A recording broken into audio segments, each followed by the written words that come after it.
대체 무엇이 이 많은 사람들을 이른 아침부터 거리에 서게 했을까? 이유는 단 하나. 이 빵 때문이라면 믿으시겠어요? 저희 트럼프보다 국장입니다. 그마저도 원하는 빵을 쟁취하려면 일단 뛰어야 합니다. 소금 식빵이랑 흑임자 마들렌 하우스 마들렌 품절되었습니다. 세상에 수많은 빵이 있건만 왜 우린 하필 꼭 그 빵이 먹고 싶은 건지. 부지런한 자만이 솔드아웃 되기 전에 원하는 빵을 얻을 수 있는 요즘. 저는 어떤 빵을 구워야 사람들이 찾아와 줄까요? 예? 베이글이요? 제가 생각했을 때 지금 가장 핫한 빵은 베이글이 아닐까 싶습니다. 베이글은 뉴욕에서 처음 맛을 봤던 것 같아요. 저는 그때는 정말 목이 메이는 빵이었어요. 되게 묵직하고 이런 벽돌 같은 빵이 있을까? 베이글은 유대인들의 전통적인 식사빵입니다. 동유럽의 유대인들이 북미 대륙으로 이주하기 시작하면서 점점 세계로 퍼져나갔죠. 밋밋하고 단순하게 생긴 이 동그란 녀석에게 어떤 매력이 있는 걸까요? 일단 뉴욕 베이글은요. 소금, 설탕, 이스트, 밀가루, 물 이게 기본이에요. 우유, 버터, 계란은 전혀 안 들어가요. 만들어지는 방법 자체가 시작이 달라요. 확실히 반죽이 거칠고 뻣뻣해 보이네요. 베이글을 만드는 과정 자체는 어렵진 않아요. 과정은 단순하지만 세심한 노하우가 필요합니다. 그냥 베이글을 덩어리를 뚝 잘라서, 그러니까 반죽을 뚝 잘라서 베이글을 동그랗게 만들어주는 거고요. 손으로 만든 베이글은 기계로 만든 것보다 더 쫄깃하답니다. 그거를 이제 일정한 판이나 틀 안에다 넣고 부풀기만 하면 돼요. 나와 있는 거 물에 데쳐서 구우면 됩니다. 과정 자체는 어렵진 않아요. 2018년도 왔을 때는요, 베이글이라는 전문점도 없었고, 베이글이란 거에 대해서 사람들 인식도 많이 몰랐어요. 베이글 가게를 한다 그러니까 너 베이글 가게만 망할 거야 라고 하더라고요. 근데 어느 순간부터 갑자기 붐이 일어나면서 이제는 베이글 그래서 모르시는 분들이 없을걸요, 어른들도. 항상 어떤 원 아이템 매장이 유행을 하게 되면 베리에이션이 생기게 돼요. 아무래도 계속 빵 생각만 하다 보니 한식이 당기는 타이밍이긴 하죠. 네? 김치로 만든 베이글이 있다고요? 안녕하십니까. 안녕하세요. 네. 안녕하십니까. 아이고, 이른 아침에 이 좋은 아침에 이 베이글을? 맛있는 베이글이 있다고 해서 또 같이 나눠 먹으려고. 제가 오늘 맛있는 베이글 알겠습니다. 해드리겠습니다. 가시죠. 네. 이게 뭐예요? 이게 바로 김치 베이글이에요. 김치가 어디 있어? 김치가? 한번 잘라주시면 만날 수 있어요. 아, 그래요? 김이 모락모락 나요. 김치 냄새가 나네. 와, 베이글계의 지각 변동을 예고하는 김치 베이글. 맛은 어떨까요? 아, 야, 그래 우리 김치볶음밥에 김 들어가면 맛있잖아. 이거 응용하신 건가? 한번 먹어볼게요. 예. 오, 김치볶음밥 맛이 나.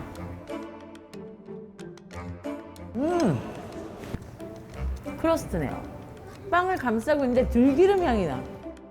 그거하고 김치볶음밥 바닥에 누워있는. 예. 누룽지. 이게 한국의 재료들을 반찬처럼 뭔가 넣어서 식사빵인데 좀 더 다양한 맛을 느낄 수 있어. 이게 약간 방점인 것 같아서. 한국적인 식재료가 쫄깃한 반죽을 만나 기막힌 조화를 이뤘습니다. 어떻게 한국식 베이글이 탄생하게 된 걸까요? 재래시장에서 재료를 찾으려고 굉장히 노력을 많이 했고 조금 더 한국 분들의 입맛에 맞는 맛을 찾으려고 되게 그런 추가적인 가미를 많이 했던 것 같아요. 베이글의 편견을 깨신 거군요.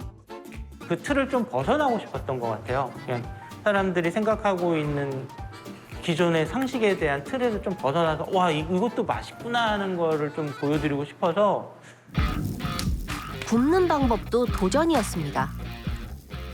저희만의 베이글 맛을 낼 수 있게 하는 거는 화덕밖에 없다고 생각을 했던 것 같아요. 빵이라 함도 자기만의 색깔이 있어야 되고 그걸 왜 만드는지 이유가 있어야 된다고 생각을 하거든요. 왜 이 맛을 내려고 했는지 한 번 정도는 고민을 해야 된다고 생각을 하고 그 맛을 위해 진짜 여러 가지 시도를 해야 된다고 생각하는데 화덕이라는 게 사람이 몸으로 느껴야 되는 온도로 장작을 언제 넣어야 되고 또 언제 빼야 되고 또 많이 넣어서 올려야 되고 그냥 그거에 대한 감각을 익히는 게 제일 어려운 부분이거든요. 베이글은 그냥 고온에서 구워내야만 해요. 그래서 겉은 조금 더 바삭하고 안에는 촉촉할 수 있게 하나씩 그냥 돌려가면서 구워야 돼요. 일단 쉬운 작업은 아닌 것 같아요. 한여름에도 거의 뭐 한 300~400도가 더 되는 화덕 앞에서 빵을 구워야 되니까 근데 이제 그것만큼 확실하게 맛의 차이가 나니까 계속 장작 화덕을 고집할 수밖에 없었던 것 같아요. 전체 세계 매장 월 매출이 한 7~8억 정도 나옵니다. 올해는 한 80억 정도 됐던 것 같아요. 근데 저희만의 색깔을 계속 내고 싶어요. 저희만의 목소리를 내고 저희만의 스타일대로 해보고 싶은 게 가장 커서 지금은 거의 다 100% 재투자하고 있어요. 돈이 없습니다. 저마다의 개성으로 재탄생한 베이글은 한국 빵 시장에 불을 지폈습니다. 2010년부터 24년까지 14년치의 데이터를 분석했습니다.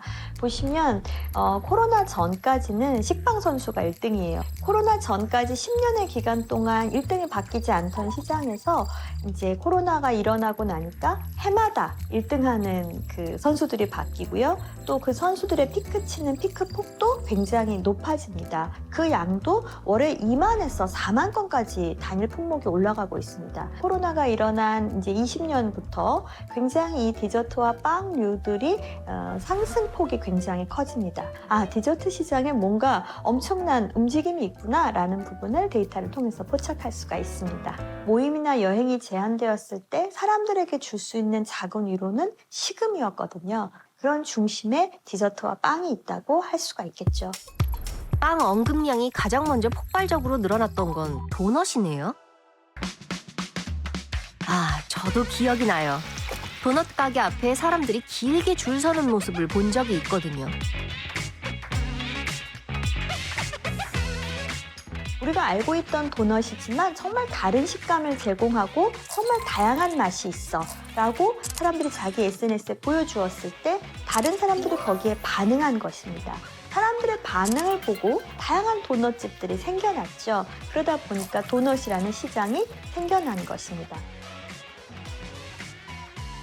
맛있는 크림을 이제 도넛스라는 제품 안에 넣으면서 이제 갑자기 좀 바이럴이 이루어졌던 케이스. 저희 도넛스가 그때 당시 3,000원이었었거든요. 3,000개, 4,000개 정도 팔고 야 됐어 성공했다 이러면서 좀 그런 좀 시대적 흐름이 좀 있는 것 같습니다. 조금 더 트렌드가 다른 국가들보다는 좀 너무 빠르긴 해요, 솔직히. 22년에는 도넛, 23년에는 베이글, 24년에는 소금빵 이런 식으로 그냥 빵집에서 모든 것을 파는 곳이 인기 있는 것이 아니라 단일 품목을 파는 곳에서 단일 품목에 대한 인기가 올라간다는 것을 알 수 있습니다. 현재는 뭐 소금빵, 베이글 이런 움직임이 계속될 것 같습니다. 새벽부터 부지런히 만들어도 없어서 못 판다는 바로 그 빵. 소금빵입니다. 노릇노릇하게 구워진 소금빵이 화려한 등장을 알리면 빵집 문 열기 2시간 전부터 추위와 싸우며 기다린 사람들의 차가운 기다림도 드디어 끝이 납니다.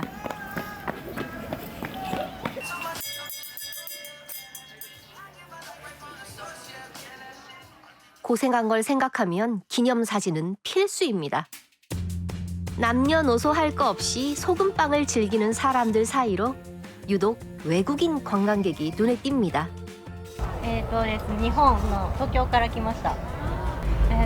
日本の YouTuber さんがね、結構来てるから。ね、紹介してて塩パンが美味しいって言って塩パンを食べに来ました。こっちのパンはもっちりしててすごくそう柔らかいで軽くて軽くてそう韓国の方がソフトで、柔らかくてって感じがします、ね甘みもあるし、うんいっぱい食べられちゃう。 일본인 관광객들 사이에선 한국의 소금빵집이 관광 코스가 됐다는데요. 제가 개발한 건 아니지만 처음 우리나라에서 시작하지 않았을까라고 생각합니다. 10년도 넘은 것 같은데요. 소금빵과의 인연은 어디서 시작되신 거예요? 일본 빵이랑 인연이 깊고요. 일본 빵을 배우는 와중에 시오빵이라는 걸 알게 됐고 시오가 일본말로 소금이라는 뜻이거든요. 그래서 소금빵이라고 붙여서 팔기 시작했죠. 버터로랑 흡사한 빵입니다.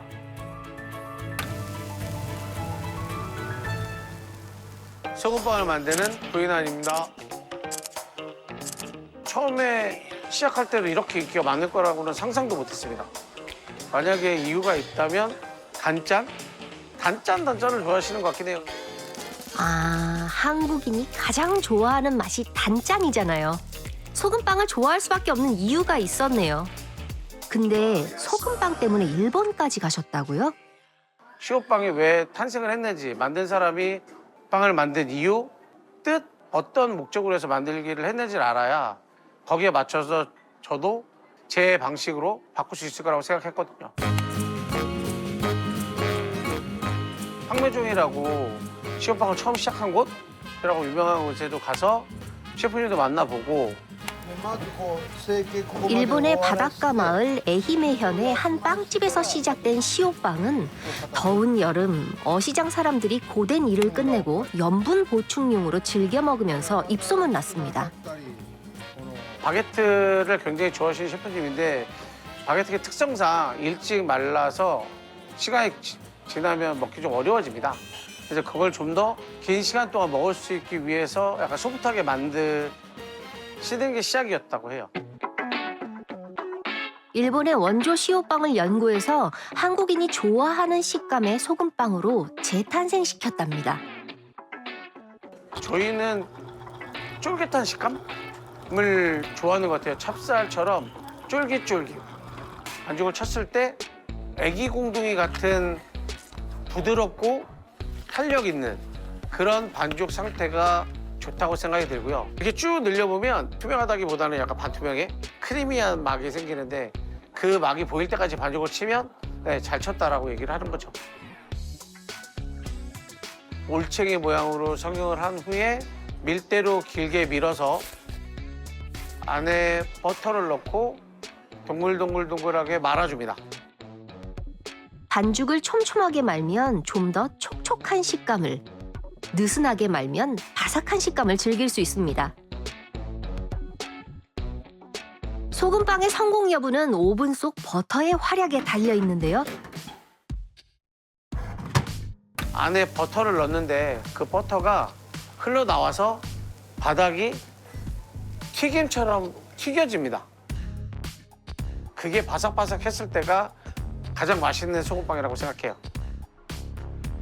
겉은 바삭, 속은 촉촉한 두 식감을 만들어주는 1등 공신 버터는 흔적을 남기고 사라집니다. 보통 단면을 잘랐을 때 가운데 이만한 버터홀? 네, 이런 게 생기거든요. 빵이 부풀고 오븐스프링이 일어나면서 그 버터가 있던 그 자리가 고스란히 형성물이 돼서 남아있고 버터만 흘러내린 겁니다. 그래서 버터홀, 바닥 부분은 끈적끈적하고 촉촉촉하게 젖어 있어요. 그 버터가 녹은 부분입니다. 주인공은 입안에서 제주 부리듯 감칠맛 끌어내는 소금이죠. 저는 소금이 굉장히 중요하다고 생각합니다. 뭐 60, 70% 이상? 소금의 진심이었어요. 한동안은. 한 수십 가지를 써본 것 같은데요.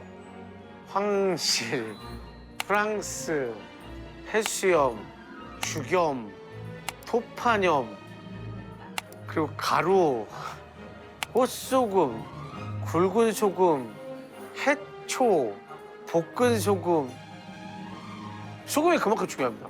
그러니까 소금이 맛있으면 소금빵도 맛있을 것 같아요. 소금빵 전용 소금을 사용합니다. 안데스 소금을 사용하고요. 불순물 전혀 없고요. 많이 짜지 않습니다. 단맛도 좀 나왔고요.